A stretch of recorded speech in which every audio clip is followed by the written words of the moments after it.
오늘 설교 제목은 미완속입니다. 설교를 다 들으신 다음에 각자가 완성해 보시기를 바랍니다. 우리나라 OECD 국가 중에서 오랫동안 자살률 1위입니다.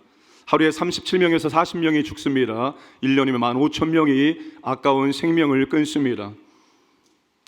우리나라 사망률 중 자살률이 30%에 가깝고 대학생 사망률이 50%에 가깝다고 합니다. 대학생 자살률이 가장 높습니다. 아까운 청춘들이 그렇게 이 땅을 허망하게 떠나가고 있습니다. 안타까운 현실입니다. 저는 젊은 날에 많이 불렀던 노래가 있었습니다. 80년대에 우리나라 최고의 락그룹 들국화를 아시죠? 여러분들은 아셔야 됩니다. 들국화가 리메이크해서 대중적인 인기를 끌었고 우울했던 국민들에게 희망을 준 노래가 있습니다. 바로 산호 라면이라는 노래입니다. 전인권 씨의 허스키한 목소리가 매우 잘 어울리는 노래입니다. 산호라면 언젠가는 밝은 날도 오겠지, 흐린 날도 날이 새면 해가 뜨지 않더냐. 새파랗게 젊다는 게 한미천인데 째째하게 굴지 말고 가슴을 쫙 펴라. 내일은 해가 뜬다, 내일은 해가 뜬다. 비가 새는 작은 방에 새우잠을 잔데도 고운님 함께라면 즐겁지 않더냐. 오순도순 속삭이는 밤이 있는 한 째째하게 굴지 말고 가슴을 쫙 펴라. 내일은 해가 뜬다, 내일은 해가 뜬다. 산호라면 언젠가는 밝은 날도 오겠지, 흐린 날도 날이 새면 해가 뜨지 않더냐. 새파랗게 젊다는 게 한미천인데 한숨일랑 쉬지 말고 가슴을 쫙 펴라. 내일은 해가 뜬다, 내일은 해가 뜬다. 이제 좀 기억이 나십니까? 남성들이 노래방에서 많이 불렀던 노래입니다. 저도 참 많이 불렀던 노래입니다. 젊은 날에는 이 가사 가운데 가장 마음에 와닿던 것이 새파랗게 젊다는 게 한미천인데 째째하게 굴지 말고 가슴을 쫙 펴라. 이 가사가 참 마음에 와닿습니다. 그런데 세월이 흘러가면서 이제는 이 가사보다 내일은 해가 뜬다, 내일은 해가 뜬다가 더 제 마음에 오고 있습니다. 내일이 지나면 그 밝은 천국을 더 가까이 나아갈 수 있기 때문입니다. 자살의 원인과 이유는 다양합니다. 그런데 질병의 원인을 제외하고 자살의 근본적인 이유는 한 가지라고 생각합니다. 더 이상 살아야 될 이유가 없었을 때 마지막 선택이 자살입니다. 사람은 삶의 의미와 목적을 상실하면 둘 중에 하나를 선택한다고 합니다. 자살 아니면 자기 방치입니다. 더 이상 자신이 아름답게 성장하기 위해서 자신을 위해서 어떤 것도 하지 않고 자신을 그냥 방치해버린다는 것입니다. 반면에 살아야 될 이유가 분명할 때 최악의 절망 속에서도 살아내는 것을 볼 수 있습니다. 로그테라피, 의미 치료법을 발견한 빅토르 프랭크는 정신의학자입니다. 오스트레일리아 빈에서 태어난 유대인입니다. 2차 세계대전 때 유대인 강제 수용소인 아우슈비츠 감옥에 갇혔다가 살아남은 분입니다. 프랭크는 나치 독일의 처참한 유대인 소용소에 관한 관찰 기록으로 Men's Search for Meaning, 죽음의 소용소라는 명절을 남겼습니다. 이런 내용이 있습니다. 나치 소용소에서 말할 수 없이 잔인한 고문과 무서운 형벌과 비인간적인 학대 속에서 나를 생존할 수 있도록 만든 것은 희망이었다. 여러분, 그 곳에 들어가면 모든 사람들이 삶을 포기합니다. 이제 나는 끝났구나, 이제 나는 죽었구나. 있던 희망조차도 다 포기해버립니다. 그는 수용소에 있는 인간상을 이렇게 구분하였습니다. 마음으로 포기한 사람은 몸도 곧 쇠약해졌다. 나는 죽었구나, 나는 끝났구나, 나는 여기를 살아서 나가지 못한다라고 희망을 내려놓는 순간에 그의 몸이 쇠약해지기 시작했습니다. 희망을 끝까지 가진 사람이 끝까지 살아남았습니다. 자기 혼자서 희망을 이룰 뿐 아니라 절망 속에 있는 이웃들을 도와주고 희망을 계속 갖도록 격려해 주었던 그 사람이 마음과 몸이 가장 건강했습니다. 아무리 절망스러운 상황일지라도 도저히 피할 수 없는 운명과 마주쳤을 때에도 삶의 의미를 찾을 수 있다는 사실을 잊어서는 안 된다는 것입니다. 지금 내 앞에 두려움이, 절망이, 좌절이, 아니 내 앞에 죽음의 그림자가 드리워져도 우리는 그 상황 속에서 삶의 의미를 찾아야 된다는 것입니다. 아니 그런 상황 속에서도 삶의 의미는 있다는 거예요. 그것을 통해 유일한 인간의 잠재력이 최고조에 달하는 것을 볼 수 있기 때문입니다. 여러분, 삶의 의미와 목적이 절망 속에서도 희망을 발견하게 만들고 그래서 살게 하는 거예요. 사랑하는 광인의 가족 여러분, 절망의 상황에 직면할 때 혹은 죽음의 상황에 직면할 때 우리는 인생의 근본적인 질문을 스스로에게 던져보아야 됩니다. 나는 무엇을 위해서 이토록 살고 있는가? 내가 사는 이유가 진짜 무엇인가? 내 삶의 의미와 목적은 무엇이란 말인가? 나는 왜 이것을 하려고 하는가? 이런 인생의 근본적인 질문을 좌절과 절망과 죽음의 그림자가 뒤로질 때 스스로에게 던져 보아야 합니다. 사는 이유가 없어졌을 때 아무리 좋은 조건과 환경에 있을지라도 생명을 끊을 수 있고, 사는 이유가 있을 때 아무리 최악의 절망의 상황일지라도 극복하고 살아낼 수 있기 때문입니다. 예수님이 33년 짧은 인생을 사셨습니다. 죽으시고 부활하시고 하늘로 올라가셨습니다. 그런데 그 예수님은 삶을 너무나 멋지게 사셨습니다. 짧은 인생임에도 불구하고 최고의 삶을 살았습니다. 예수를 모르는 사람이 누구입니까? 도대체 예수를 모르는 사람이 있습니까? 믿는 사람이고 믿지 않는 사람이고 예수를 모르는 사람 없습니다. 과거 시대에도 지금 이 시대에도 오늘 세대에도 예수를 모든 사람들이 다 알 것입니다. AD와 BC가 그리스도의 탄생으로 구분되기 때문에 모든 사람들은 예수를 알 수밖에 없습니다. 짧은 인생을 최고의 삶을 살아내신 이유가 무엇일까요? 그분은 사는 이유를 알고 살아가셨기 때문입니다. 예수님은 사는 이유와 목적에 맞추어 사셨기에 최고의 삶을 사실 수 있었던 것입니다. 그분은 삶의 이유를 알았습니다. 그분은 삶의 목적을 알았어요. 삶의 이유와 목적에 맞추어서 그의 인생을 살아 나가셨기에 그는 짧은 삶을 살았지만 최고의 삶을 살아낼 수가 있었던 것입니다. 아니, 그분이 하나님의 아들이기 때문에 최고의 삶을 사셨겠지요. 그분은 완전 하나님이요 완전한 인간이셨습니다. 그분, 우리가 겪은 모든 고통을, 아픔을, 슬픔을, 눈물을 다 그분도 겪어냈습니다. 모든 유혹도 다 겪었습니다. 그럼에도 불구하고 그분은 최고의 삶을 사셨습니다. 본문이 이것을 우리에게 보여주고 있습니다. 가버나움은 그 당시에 굉장히 큰 도시였습니다. 세관이 있었고, 가보시면 알겠지만 유대인 회당이 엄청나게 큽니다. 베드로 장모의 집이 있었고 베드로의 집도 그곳에 있었습니다. 베드로 장모가 열병에 걸렸다는 소식을 듣자 예수님께서 베드로와 제자를 데리고 가서 열병을 고쳐주셨습니다.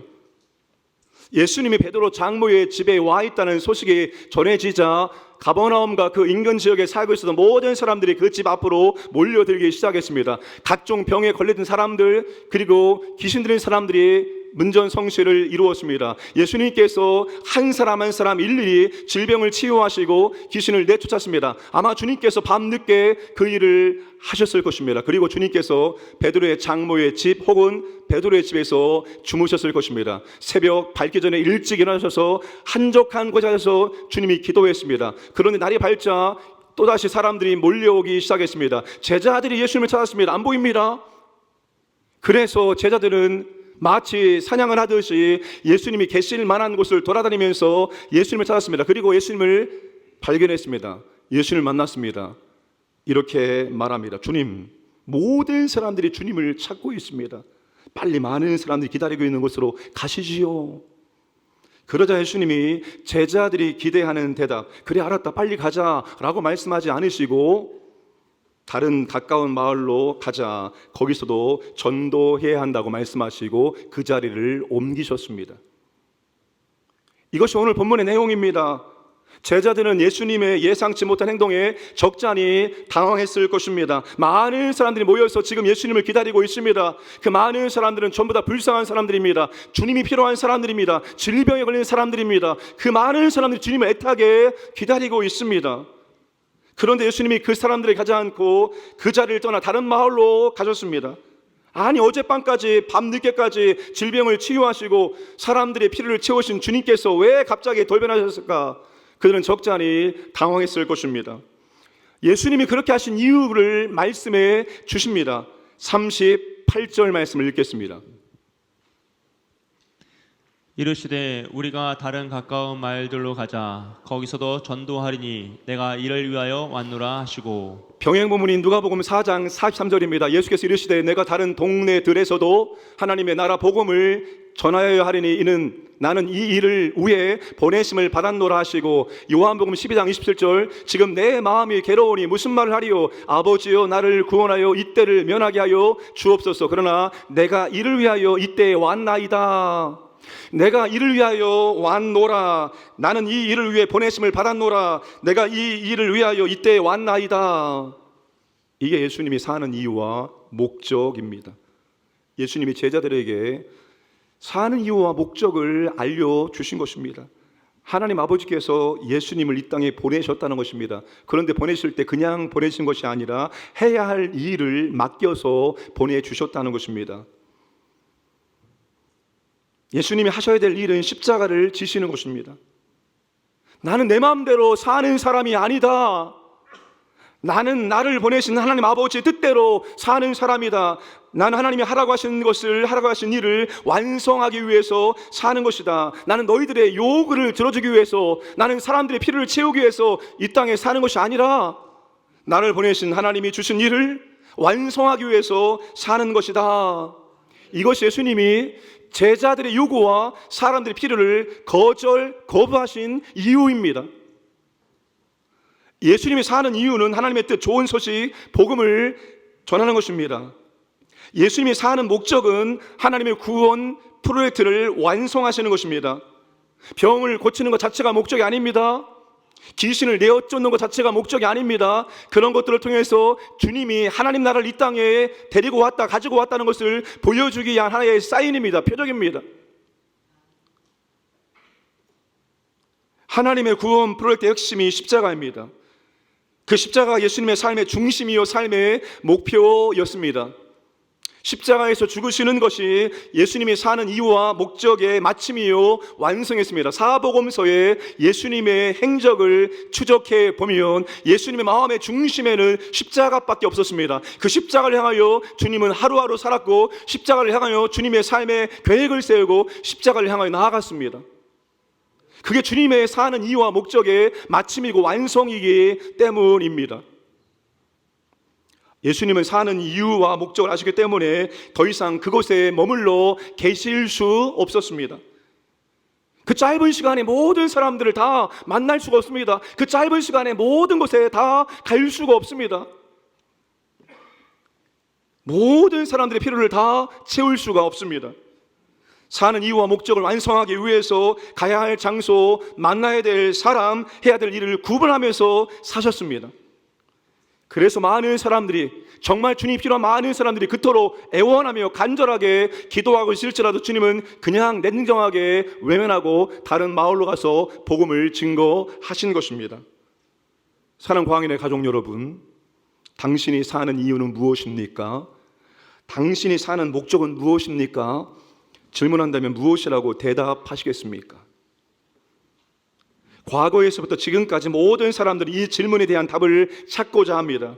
수천 년 동안 그 유능한 철학자들이 고민했던 것은 삶의 기원, 인간의 기원, 우주의 기원이었습니다. 이 모든 것들이 어떻게 처음에 출발되었을까, 이거를 고민했습니다. 삶의 의미가 뭔가, 왜 살아야 되는가, 삶의 목적을 그들이 고민했습니다. 그러나 삶의 목적을 결정 지을 때는 아주 뛰어난 철학자일지라도 그저 짐작하고 추측하고 이론화했을 뿐입니다. 일리노이 대학의 철학 교수인 휴 무어헤드 박사는 250명의 세계적인 철학자와 작가와 과학자와 그리고 지식인들에게 삶의 의미가 무엇입니까? 라는 질문을 담은 편지를 보냈습니다. 편지를 받은 250명의 그 유능한 사람들이 각자 나름대로 생각하는 삶의 의미를 적어서 보냈고, 그것을 모아서 책으로 출판했습니다. 몇몇 사람들은 가장 좋은 답을 제시했다고 자신했습니다. 일부는 확신하지는 않지만 삶의 목적을 자신의 생각에 따라 만들었다고 인정했습니다. 어떤 사람들은 삶의 의미가 무엇인지 솔직히 저는 모르겠습니다라고 대답하기도 했습니다. 그리고 어떤 사람들은 만약 당신이 삶의 의미를 발견한다면 우리에게 꼭 알려주시기 원합니다라고 말하기도 했습니다. 우리가 우연의 산물이라면 이런 고민과 질문을 가질 필요가 없습니다. 그냥 살면 됩니다. 그런데 모든 사람들은 삶의 이유와 목적을 고민하고 있다는 것입니다. 왜 그렇습니까? 우리가 저절로 우연히 생기지 않았기 때문입니다. 스스로 존재하게 된 것이 아니라 만드신 분이 계시기 때문입니다. 발명품은 발명자가 발명품의 목적을 정확하게 가르쳐 줄 수 있습니다. 그런데 사람들은 삶의 이유와 목적을 자신으로부터 출발합니다. 마치 내가 삶의 이유와 목적을 찾을 수 있는 것처럼, 마치 내 안에 삶의 이유와 목적이 있는 것처럼 나로부터 삶의 의미와 목적을 찾으려고 애를 씁니다. 나는 무엇이 되기를 원하는가? 나는 무엇을 해야 하는가? 나의 목표, 나의 야망, 나의 미래를 위한 나의 꿈은 무엇인가? 자신에게 초점을 맞추고 삶의 이유와 목적을 찾아 나갑니다. 그러나 절대로 삶의 이유와 목적을 발견할 수 없습니다. 이 세상에 살고 있는 이유를 알고 싶다면 모든 생각은 창조주로부터 출발되고 시작되어야 합니다. 왜냐하면 모든 피조물은 하나님의 목적에 의해서, 하나님의 목적을 위해서 창조되었기 때문입니다. 우리가 하나님을 위해서 만들어진 것이지 우리를 위해서 하나님이 존재하시는 것이 아닙니다. 삶은 하나님이 당신의 목적에 따라 우리를 사용하시는 것이지 우리의 목적을 위해서 하나님을 사용하는 것이 아닙니다. 그런데 우리는 하나님을 우리의 목적을 위해서 사용할 때가 참 많지요. 하나님을 수단 삼을 때가 참 많지요. 하나님 도와주세요, 하나님 인도해 주세요, 하나님 역사해 주세요, 이렇게 해주세요, 저렇게 해주세요, 평안하게 해주세요, 건강하게 해주세요, 돈을 많이 벌게 해주세요. 틀린 것은 아니지만 때로는 우리가 여러분 하나님을 수단으로 이용할 때가 있다는 것은 부인할 수 없습니다. 우리는 사는 이유와 목적을 발견해야 됩니다. 유명한 철학자와 학자들이 대답할 수 없는 존재의 이유와 목적에 대해서 대답할 수 있어야 됩니다. 만약에 당신이 사는 이유는 무엇입니까라고 질문한다면 일체 고민도 없이 단 1초 만에 답이 나와야 됩니다. 왜요? 성경이 그렇게 하라고 우리에게 가르치고 있기 때문입니다. 베드로전서 3장 15절 함께 읽겠습니다. 너희 마음에 그리스도를 주로 삼아 거룩하게 하고 너희 속에 있는 소망에 관한 이유를 묻는 자에게는 대답할 것을 항상 준비하되 온유와 두려움으로 하고. 다만 여러분의 마음속에 그리스도를 주님으로 보시고 거룩하게 대하십시오. 여러분이 가진 희망을 설명하여 주기를 바라는 사람에게는 언제나 답변할 수 있게 준비를 해 두십시오. 소망에 관한 이유를 묻는 사람에게, 여러분이 가진 희망을 설명하여 주기를 바라는 사람들에게, 다시 말하면 삶의 이유와 목적을 물어보는 사람들에게 나의 소망은 이것입니다, 내가 사는 이유는 이것입니다 라고 우리는 항상 준비되어 있으며, 누가 물어볼 때 우리는 고민하지 아니하고 삶의 이유를, 삶의 목적을 자신 있게 담대하게 말할 수 있어야 한다는 것입니다. 사는 이유와 목적은 내 안에서 찾을 수 있는 것이 아니라 오직 그리스도 예수 안에서 발견할 수 있음을 믿으시기를 바랍니다. 빌립보서 3장 9절 보시면 그 안에서 발견되려 함이니, 세 번역은 그리스도 안에 있는 사람으로 인정받으려고 합니다. 공동 번역 개정판은 그리스도와 하나가 되려는 것입니다라고 번역을 했습니다. 세상의 학문과 지식도 아니요, 바울만큼 배운 사람이 어디 있습니까? 육신의 혈통과 가문의 배경도 아니요, 바울만큼 가문과 혈통이 좋은 사람이 어디 있습니까? 어떤 세상의 배경이 아니라 오직 그리스도 안에서 발견될 수 있다라고 말하고 있습니다. 그러므로 사는 이유와 목적을 발견하기 위해서 예수 그리스도 안에 들어가야 됩니다. 예수 그리스도와 관계를 맺어야 됩니다. 예수 그리스도가 길이요 진리요 생명입니다. 예수 그리스도로 인해서 우리는 아버지께 나아갈 수 있기 때문입니다. 그러므로 그리스도와 관계를 맺지 않으면 사는 이유와 목적을 발견할 수 없고 사는 이유와 목적대로 살 수도 없습니다. 에베소서 1장 11절 함께 읽겠습니다. 모든 일을 그의 뜻의 결정대로 일하시는 이의 계획을 따라 우리가 예정을 입어 그 안에서 기업이 되었으니. 메시지입니다. 그리스도 안에서 우리는 자신이 누구이며 무엇을 위해 사는지를 알게 되었습니다.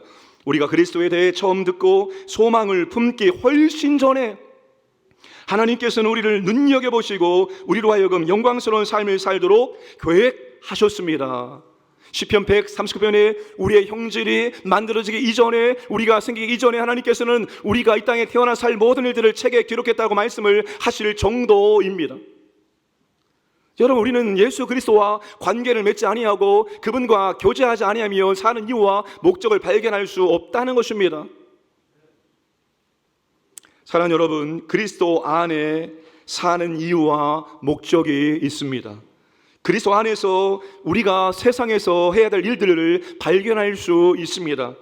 그러므로 그리스도 안에 들어가셔서 그분과 교제를 맺으시고 그분과 관계를 맺어 나가시기를 주님의 이름으로 축복합니다. 그 그리스도가 포도나무고 우리는 가지입니다. 가지는 포도나무에 붙어 있어야지만 열매를 절로 맺을 수 있습니다. 가지 스스로가 노력한다고 해서, 가지 스스로가 애를 쓴다고 해서 열매는 맺어지지 않습니다. 그저 가지는 나무에 붙어 있는 것만으로 열매를 풍성하게 맺을 수 있다는 사실입니다. 그리스도 안에 있어야 됩니다. 그리스도와 관계를 맺어야 됩니다. 그리스도와 교제를 해야 됩니다. 그리스도와 연합하고 알아갈 때 우리는 나를 발견하고 내가 이 땅에 사는 이유와 목적을 발견하고 그리고 열매를 맺는 삶을 살아갈 수가 있습니다. 그런데 놀라운 사실은 예수 그리스도를 구주와 주님으로 영접한 사람들 그 안에 예수 그리스도가 살고 있다는 것입니다. 갈라디아서 2장 20절 말씀, 내가 그리스도와 함께 십자가에 못 박혔나니 그런즉 이제는 내가 사는 것이 아니요 오직 내 안에 그리스도께서 사시는 것이라. 이제 내가 육체가 가운데 사는 것은 나를 사랑하사 나를 위하여 자기 자신을 버리신 하나님의 아들을 믿는 믿음 안에서 사는 것이라. 여러분, 그리스도가 우리 안에 지금 살고 있습니다. 여러분, 그리스도가 우리 안에 살고 있습니다. 그리스도가 왜 우리 안에 살기를 원하실까요? 그리스도는 우리 안에서 우리를 통해서 나타나기를 원하십니다. 보여지기를 원하십니다. 그래서 바울은 이렇게 고백합니다. 빌립보서 1장 20절 21절, 살든지 죽든지 내 몸에서 그리스도가 존귀하게 되게 하려 하나니 이는 내게 사는 것이 그리스도니 죽는 것도 유익함이라. 사느냐 죽느냐의 문제가 아닙니다. 여러분, 이제는 얼마나 사느냐, 그게 문제가 아니라 살든 죽든 내 안에 그리스도께서 나타나는데 어떻게 나타나는가 하면 그 그리스도가 존귀하게 영광스럽게 나타나는 거예요. 당신을 보니까 정말로 당신이 믿는 하나님이 보입니다. 당신을 보니까 당신이 믿는 그리스도가 보입니다. 나도 당신의 그리스도를, 나도 당신의 하나님 믿기를 원합니다. 루시, 나오미에게 그렇게 말하지 않았습니까? 시어머니의 하나님이 나의 하나님이요. 시어머니 되시는 모든 분들, 며느리가 시어머니 보니까 하나님 보입니다라고 그런 최고의 고백을 들을 수 있기를 주님의 이름으로 축복합니다. 여러분, 이게 바울의 사는 이유였습니다. 사는 목적이었습니다. 바울만 그렇습니까? 모든 그리스도인들이 사는 이유와 목적은 바로 내 안에 계신 그리스도가 존귀하게 영광스럽게 나타나게 되는 것입니다. 이것이 우리 모두의 궁극적인 사는 이유와 사는 목적입니다. 하나님은 개인적으로 사명 주시고 개인적으로 비전 주십니다. 저의 사명은 목회자가 되어서 말씀을 전하고 교회를 섬기는 것입니다. 여러분 개인에게도 주님이 사명을, 비전을 줄 수 있습니다. 그런데 그 모든 사명과 비전의 마지막 꼭지점은 그리스도를 존귀하게 나타내는 것입니다. 그러니까 내가 지금 구체적인 나의 사명, 나의 비전 없을지라도 상관없습니다. 내가 어디에서 뭘 하든지 내 안에 계신 그리스도가 다른 사람들에게 영광스럽게 존귀하게 드러나게 만들면 되기 때문입니다. 그게 우리의 사는 이유입니다. 그게 사는 궁극적인 목표입니다. 얼마나 더 높이 올라가느냐, 얼마나 더 소유하느냐, 얼마나 더 이루느냐가 아닙니다. 내 안에 계신 그리스도가 드러나는 겁니다. 나타나는 거예요. 존귀하게, 영광스럽게. 그게 우리의 사는 이유, 사는 목적이 되어야 합니다. 그런데 이 사는 이유와 목적을 이루기 위해서는 원동력이 필요합니다. 우리의 의지와 우리의 힘으로, 우리의 능력으로 절대로 우리는 그리스도를 증거할 수 없습니다. 드러낼 수 없습니다. 그리스도를 존귀하게 만들기 위한 원동력이 있습니다. 그 원동력이 바로 기도입니다. 35절 말씀을 함께 읽겠습니다. 새벽 아직도 밝기 전에 예수께서 일어나 나가 한적한 곳으로 가사 거기서 기도하시더니 예수님이 사는 이유를 완성하는 삶을 살도록 이끈 것이 바로 기도였습니다. 예수님이 사는 이유를 이루시는 원동력이 바로 기도였습니다. 예수님은 기도와 함께 사는 이유를 이루어 나가셨습니다. 그래서 그분의 삶은 기도와 절대로 분리가 되지 않았습니다. 그분에게 기도는 삶의 일부였습니다. 여러분, 그분은 늘 기도했지요. 피곤할 때도 바쁠 때도 잘 될 때도 안 될 때도 사람들이 반대할 때도 비난할 때도 어떠한 상황 속에서도 그분은 기도와 함께하는 삶을 살아갔습니다. 그 기도가 삶의 이유와 목적을 이루는 원동력이 되었기 때문입니다. 여러분, 이 시점에서 예수님의 사역은 성공적이었습니다. 많은 사람들이 환호했고, 아니 그냥 예수님이 여기 있다 이 말만 들으면 많은 사람들이 예수님께 몰려들었습니다. 예수님 온 갈릴리의 유명 인사가 되었습니다. 제자들이 이 기회를 놓치고 싶지 않았던 겁니다. 우리가 주님 때문에 우리도 좀 잘 나가고 싶은데, 야, 이제 주님이 이렇게 갈릴리 온 지역에 유명 인사가 되었으니, 이렇게 사람들이 구름대처럼 몰려왔으니, 야, 우리도 이 판에 주님과 함께 인기를 한번 누려보자. 그래서 주님을 찾아다녔고, 주님 사람들이 기다리고 있습니다, 빨리 가셔야죠 라고 얘기했던 거예요. 그런데 예수님은 사역의 성공과 사람들의 환호에서 오는 유혹을 아셨습니다. 실패보다 승리와 성취가 더 위험하다는 것을 아셨습니다. 여러분, 우리의 믿음의 성공과 성취가 잘 되는 것이 더 위험하다는 사실을 기억하시기를 바랍니다. 사람은 인기와 성공 안에 머물기를 원하고 성공과 성취에 도취되기 쉽다는 것을 주님은 아셨습니다. 예수님 많은 사람들과 인기와 성공과 환호와 거리를 두시고자 홀로 한적한 곳에 가셔서 기도했습니다. 그런 것들과는 거리를 두고 하나님과는 가까이 하기 위해서 홀로 한적한 곳에 가셔서 기도하신 것입니다. 여러분, 주님이 무슨 기도를 했을까요? 주님이 기도하시면서 사는 이유와 목적에 대해서 하나님과 나누고 의논하고 그리고 조율하셨을 것입니다. 여러분, 이것이 사는 이유와 목적 이루는 원동력입니다. 기도가 성공과 인기와 환호에서 자기를 관리하는 비법입니다. 여러분, 복음의 승리와 기적을 맛보고 하나님의 영광스러운 사역들을 맛볼 때, 경제적으로 성공할 때, 학업으로 사업으로 성공했을 때, 사람들이 박수치고 환호하고 인정하고 떠받을 때, 그때 기도하지 않으면 그 모든 영광이 여러분의 믿음을 흔드는 유혹과 위험이 될 것입니다. 그러므로 우리는 그럴 때 의도적으로 기도의 자리에 나아가야 합니다. 홀로 하나님 기도의 자리에 나아가 하나님을 만나고 교제해야 됩니다. 하나님께 사는 이유와 목적에 대해서 지도를 받아야 됩니다. 어떻게 해야 사는 이유를 성취할 수 있는지 물어봐야 됩니다. 내가 어디에서 시간을 낭비하고 있는지, 내가 어디에서 이탈되었는지, 내가 지금 삶의 의미와 목적대로 제대로 가고 있는지, 이 모든 것들을 하나님과 교제하면서 하나님께 지도를 받고 하나님께 교정을 받고 하나님과 조율을 하면서 우리는 사는 이유와 목적대로 삶을 이어가야 하는 것입니다. 하나님이 정확하게 진단하시고 지도해 주시고 가르쳐 주십니다. 하나님 예수님께 그 자리를 떠나라고 하셨습니다. 다른 마을로 가서 전도하라고 하셨습니다. 하나님의 시간을 낭비하지 않도록 지도하셨습니다. 하나님 인기와 인정에 머물러 있지 말고 떠나라고 말씀을 하셨습니다. 하나님의 가야 할 방향과 목적지로 이끌어 주셨습니다. 여러분, 하나님은 우리가 기도할 때 우리의 삶을 지도하시고 가르치시고 조율하십니다. 정확하십니다. 그분은 정확하십니다. 그래서 기도를 누구는가는 영적 과학이라고 말합니다. 기도가 과학이 될 수 있습니까? 과학은 눈에 보여지고 경험되어지고 입증되어지고 실험을 통해서 나와야 되는데요, 우리가 기도한다고 해서 그 기도가 어떤 과정을 통해서 어떻게 응답되어지는지 우리는 과정을 전혀 알 수가 없습니다. 기도 자체는 절대로 과학이 될 수가 없습니다. 그런데 기도 결과는 과학이 될 수 있습니다. 한 채 오차 없이 정확하게 응답되기 때문입니다. 2부 때 한 분이 등록을 하셨습니다. 남편이 등록했습니다. 이 남편은 결혼하기 위해서 교회를 다니기 시작했습니다. 아내의 부모님이 교회를 안 나가면 결혼을 승낙하지 않는다고 해서 그것 때문에 교회를 다니기 시작했습니다. 그리고 한 1, 2년 다니고 세례받았습니다. 그런 다음에 긴 휴식기에 들어갔습니다. 몇 년 동안? 20년 동안.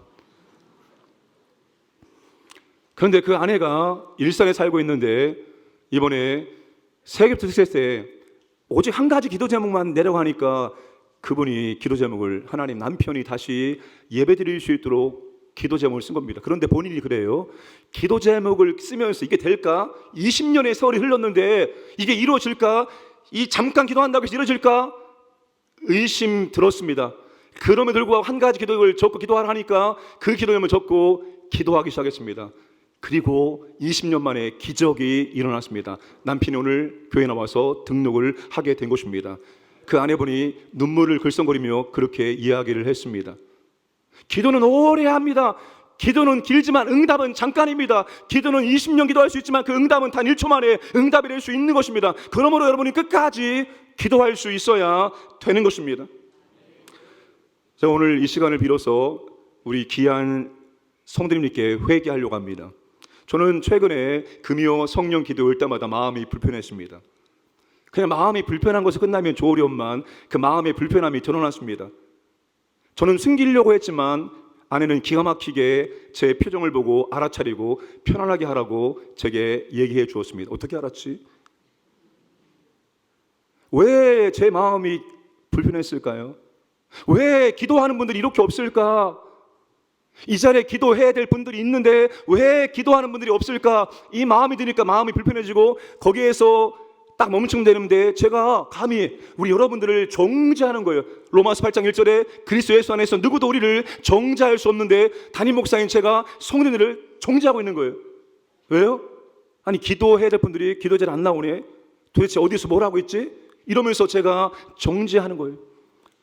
차라리 그럴 바에는 내가 기도하지 않는 게 좋지. 차라리 기도하지 않고 정죄하지 않으면 더 나으련만 이런 생각이 드는 거예요. 아마 교회 안에서 똑같이 직분을 받고 사역하는데 열심히 하는 분들이 범할 수 있는 오류입니다. 나는 직분 받고 열심히 하는데 왜 저분은 저렇게 놀고 있지? 그럼 우리 마음속에 화가 나죠. 그렇죠? 아, 저만 그럽니까? 그러면서 우리도 알지 모르는 순간에 정죄합니다. 담임 목사의 딜레마가 있습니다. 과연 어떻게 하면 좋을까? 그냥 각자 하나님 앞에 은혜 받고 각자가 감동하면서 나와서 기도하게 하는 게 맞는 것인가? 아니면 때론 기도하지 않을 때 억지라도 끌고 나와서 기도하게 만드는 게 담임 목사 역할인가? 이 두 가지 사이에서 저는 딜레마를 겪고 있습니다. 아, 많이 나오게 하려면 어떻게 하지? 돌아가면서 특성시키기가? 근데 그렇게 하고 싶지 않아요. 자존심이 허용하지 않아요. 아, 하나님은 숫자가 아닌데 300명으로 미디안 연합군 3만 5천 명을 이기신 분인데 하나님의 숫자 아닌데 이런 마음이 들기도 하기 때문에 그렇게 하고 싶지 않습니다. 그러나 저는 딜레마입니다. 어떻게 하는 것이 좋을까? 우리는 분명히 기도해야 되는데 기도하게 만들어야 되는데 어떻게 하면 좋을까? 이런 고민이 생기는 것입니다. 여러분 오늘 1분 사역 영상을 보셨죠? 교육자 동계순원이 기도해 주셔서 잘 다녀왔습니다. 그 마지막 두 컷의 사진이 어디에서 무엇을 하는 사진일까요? 울긋불긋 조명이 아름답게 꾸며져 있는데 거기는 경주 보모노스 중간에 있는 야외 공연장입니다. 그 공연장에서 우리는 1시간 동안 새벽에 기도했습니다. 담당 교육자가 나와서 자기 부서에 대한 기도 제목을 주고 함께 마음껏 통성기도 했습니다. 사랑하는 여러분, 여러분의 부서의 교육자가 열심히 하려고 할 때 함께 응원하고 함께 기도하고 함께 도와주시기를 바랍니다. 돌아온 금요일 여러분, 채복 본죽이죠. 본죽 대표 되시는 채복의 원사님을 강사로 모시게 되었습니다. 제가 우연히 운전하면서 극동방송 들었을 때 이 채복의 원사님의 간증이 나왔습니다. 근데 그분이 기도에 대해서 이렇게 말씀하신 것이 제 마음에 들어왔습니다. 1시간 기도하면 자신을 이기고 2시간 기도하면 마귀를 이기고 3시간 기도하면 하나님과 동행할 수 있다. 여러분 본죽이 창업한 지 몇 년 되었을까요? 수십 년 됐을까요? 본죽 창업한 지 20년 조금 넘었습니다. 한 22, 3년? 그런데 지금 본죽이 얼마나 성장했는지 모릅니다. 그리고 그분은 본죽을 하는지 선교하는지 모를 정도로 정말 선교에 정말 이 사업을 들였다 할 정도로 열심히 선교하고 있습니다. 여러분 사업하시는 분들 이번에 금요일 날 많이 나오셔서 기도에 대해서 도전 받으시기를, 감동 받으시기를 주님의 이름으로 축복합니다. 저는 매일 새벽을 깨어 기도해야 됩니다, 매주 금요 기도에 나오시 기도해야 됩니다, 그렇게 말씀을 드리고 싶지 않아요. 저도 힘들어요. 우리는 인간입니다. 연약합니다. 부족합니다. 넘어집니다. 어떨 때는 뜨겁게 불타지만 어떨 때는 사그랄 때가 있습니다. 그러나 여러분, 우리가 기도하고자 하는 영적인 싸움을 계속 해야 되지 않겠습니까? 그냥 놓아버리는 거, 그냥 포기하는 것이 아니라 그래도 계속해서 우리가 영적인 싸움을, 기도의 싸움을 하려고 애를 써야 되지 않겠습니까? 사랑하는 여러분, 교육자이기 때문에 기도해야 됩니까? 그게 당연한 것입니까? 담임 목사이기 때문에, 전도사이기 때문에 당연히 기도해야죠. 여러분, 세상에 당연한 것이 안 되는 것이 얼마나 많습니까? 그거 당연한 거 아닙니다. 우리 모두가, 우리가 기도할 책임과 의무가 있습니다. 우리는 그 의무와 책임을 나름대로 감당해 보려고 끊임없이 싸우고 애를 써야 됩니다. 왜냐하면 우리의 힘과 능력으로 되는 것이 아니라 우리는 기도하고 하늘 아버지께서 자녀의 기도를 기쁘게 들으시고 역사해 주심으로, 능력 베푸심으로, 은혜 베푸심으로 말미암아서 우리가 감당할 수 있기 때문입니다. 그러므로 사랑하는 여러분, 삶의 이유와 목적을 이루는 삶을 살기 위해서 끊임없이 기도의 자리를 나오기를 주님의 이름으로 축복합니다. 말씀을 정리하겠습니다. 사는 이유와 목적을 분명히 알고 살아갈 때 짧은 인생을 살아가지만 정말로 보람된 인생, 가치 있는 인생, 행복한 인생을 삽니다. 하나님이 우리에게 너 세상에서 얼마나 오랫동안 건강하게 살고 왔니? 묻지 않을 겁니다. 하나님 우리에게 너는 이 땅 가운데서 사는 이유와 목적대로 살고 왔느니? 물어보실 것입니다. 내가 사는 이유와 목적대로 살 수 있도록 그런 것들 많이 줬잖아, 다 어떻게 사용했냐라고 하나님께서 물어보실 것입니다. 사는 이유와 목적대로 살아가시기를 축복합니다. 주님이 존귀하게 드러난 것입니다. 주님이 영광스럽게 드러난 겁니다. 그게 우리의 궁극적인 사는 이유와 목적입니다. 그것을 우리가 기도함으로, 하나님의 도우심으로, 성령의 역사 능력으로 감당해낼 수 있습니다. 그런 복된 삶을 살아가시기를 주님의 이름으로 축복합니다.